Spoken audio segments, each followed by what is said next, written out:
Mastering the planned aggregate expenditure graph. First, we need to recognize the items on our graph. We are first given our 45-degree line. This is our equilibrium line, our base model line, that if everything was running perfect, it would produce at this amount exactly for our customers. Now, our planned aggregate expenditure line is what we plan on spending for us to reach that line. You see, here we are given the autonomous expenditure of $800 and the marginal propensity to consume, which is equal to zero point 0.4. We use these to find PAE, but we don't know why. Y is the Keynesian equilibrium.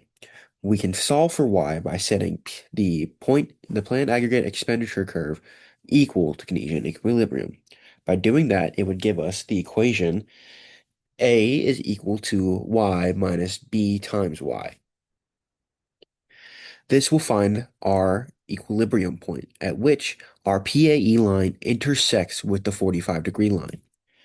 Now, to graph the PAE line, we first take the autonomous expenditure and put that as our y-intercept for our starting point. Then we use the b times y to find our slope. Once we find our slope, we are able to plot it on our graph to see if we find planned aggregate expenditure curve is greater than our y, or if planned aggregate expenditure is less than our y. If our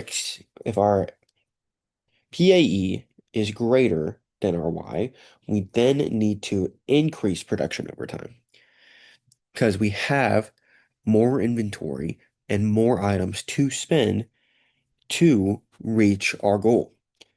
If it is less than our y, then we must decrease our production over time because due to our lack of resources.